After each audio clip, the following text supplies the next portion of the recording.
so I'ma enjoy this moment. It's the day that the Lord has made.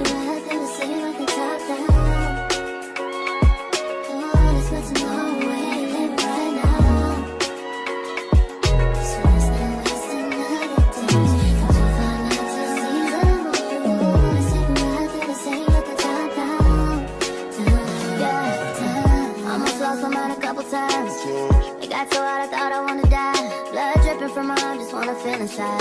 Too afraid to open up, so I'd rather hide. Man, I'm just so grateful that I made it this far. Almost thought I had to call my mama in a cop car. Benny's everything for me and everything I need. I would be nothing if you didn't give me no reason to be. Cause I'm riding through the city, and I ain't worried about it. My baby love won't go slow down.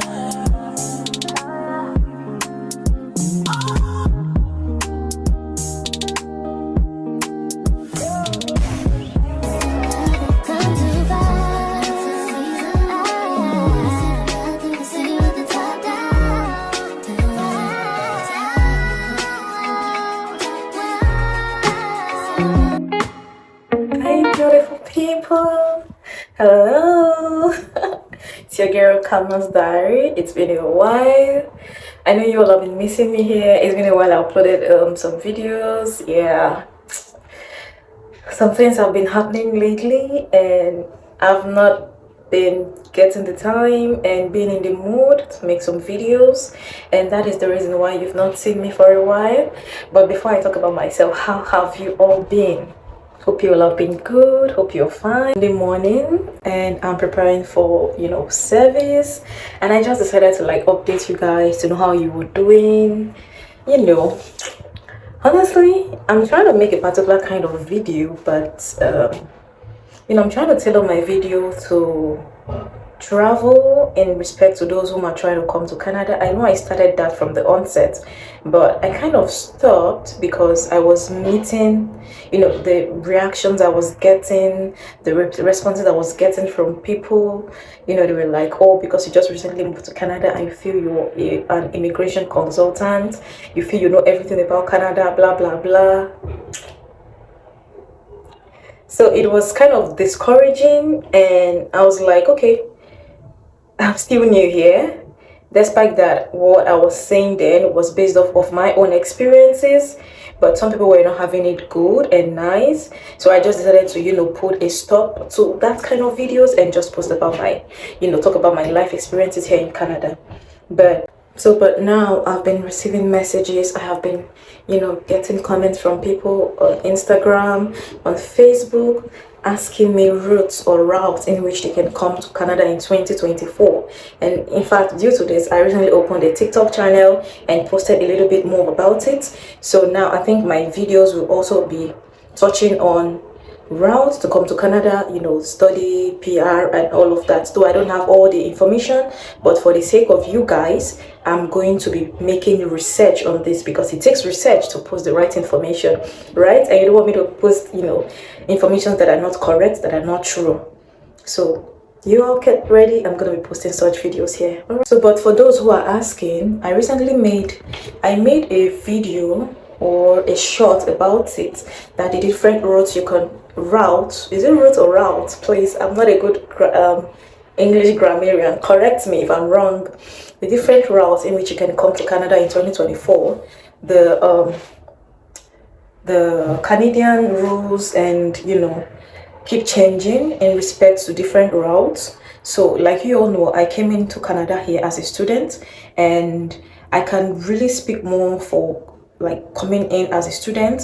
So for me to talk about the other parts of the other routes to come in, I have to make more research about it. Even the student route, I also need to make more research about it. So I'm going to be talking about the different routes you can come to Canada in 2024. First, you can come to Canada as a student, as an international student. You can come as a PR holder, that is a permanent resident holder. You can come with a work offer, that is, you must have the LMIA. I'm going to post the full meaning of that LMIA. So if you're coming from another country, you need a job that's going to give you that LMIA for you to come as a temporary resident in Canada. Another route, you can come in as a Canada, you can come in as a visitor, but then this has its own ups and downs, depending on your purpose for coming. And then you can also come as a dependent or a spouse. So these are the 5 ways you can come to Canada, which I know of. I know there might be other ways you can come to Canada in 2024, but these are the 5 sure ways I know people have been coming into Canada so far. Okay, so I'm going to talk more on all these 5 aspects, on all these 5 routes which you can come in. But first, I'm going to be talking about coming in as a student in 2024. How can you come in as a student in 2024? The first thing you want to note before making any application, you want to check the school first. You want to know what the tuition fee is. You want to know if the school has a DLI number. That is, it has to be a designated learning institute. So all designated learning institutes in Canada have a specific unique number. So ensure the school is a DLI and it has that number. Okay, now another thing you need to note is that you want to know if the school offers postgraduate work permit after your studies, that is PGWP, postgraduate work permits. That is, after studying, you're allowed to stay back and look for a job, and before getting your job, you can still stay and look for a job and work. That's what it means. So, and in case if you also got a school that has DLI, but the school doesn't offer PGWP, like my school doesn't offer postgraduate work permits, but then it's a school that offers easy pathway to PR. So ensure that school you're also applying to, even if it doesn't have postgraduate work permit, it has an easy route for you to apply as a PR holder. Okay, that's another thing you need to know. And then in terms of the tuition fees, ensure the tuition fees is something you can pay. Like, you don't want to go putting your hands into something you can't afford at the end of the day. Ensure it is something you can pay off. Look for schools that are cheaper. There are so many schools that are cheaper here in Canada. And also, if possible, look for schools that offer scholarships to international students. There are schools that offer scholarships to international students. Look for those schools, okay? And then you also need to look for the province that is going to work for you. Now, this is what some of you don't know. I know I'm rushing over this video because I don't want this video to be too long. Okay, I know some of you don't know, but a lot of people move to the bigger cities because everyone feels the bigger cities have a lot of opportunities and stuff. But to be honest, the smaller cities kind of offer you an easy pathway to PR. Like, applying for PR is sort of easy in the smaller cities, and tuition fees are also quite less expensive in the smaller cities. So if you're looking to come to study, I would advise your choice and what you want. I would advise you look for, schools in smaller cities. One, the tuition will be affordable. Secondly, you would also get low costs of living, sort of. Yeah, the cost of living won't be too high compared to other cities. And third thing, you can have an easy pathway to PR. I mean, why are people coming to Canada? Sorry, but so it's going to afford you easy pathway to PR. Okay, another thing you need to note is that in your application, if you're coming in as a student, I'm sorry to say, but right now it's quite expensive coming in as a student. Why do I say that? Now, tuition fees have sort of hiked in price. Cost of living generally in Canada has increased, and to add to that, the amount you need to show as your proof of funds, or you need to have for your living expenses for 1 year, has gone up. It used to be 10,000. When I did mine, I had to show 10,000 Canadian dollars, but now it has been increased to $20,635 Canadian dollars. So that is the amount each student needs to have or show that they can care for themselves to live in Canada for a year. And this is because the cost of living in Canada has really increased. So before you come, ensure you factor all of these expenses, so you don't have issues, with your applications and stuff. And if you all have been following me back, I made a video of things you need to note or things you need to put into consideration when you're applying for your study visa. I have that video up. I think I'm going to add the link to this video for those of you who has not seen it, so you can watch it. Like, there are a lot of documentations you need to show that is going to prove that you're really coming for study. And please come with the right mindset that yes, you're really coming for study. Like there have been a case, or there have been cases going on of students, coming in, getting the study permits, getting the study visa, but then they are not coming to study. You need to be careful because Canada doesn't take that lightly. If you're coming to study, ensure you're coming to study. And I know some of you are like, oh, coming to study is going to take a long time. That is why for study, I'm going to advise you, if it's possible, just take a course that doesn't take a long time for you to complete. If possible, look for a 1-year program. You mustn't really come to study in Canada for masters, for your PhD. You might just come look for a simple study. That is the good thing. Okay, that is the good thing about coming to study in Canada. Now, I'm going to give you all a little backstory of my own time during my processings. Now, I know I've never said this, but before coming to Canada, I tried applying to the UK. Yeah, I tried applying to the UK.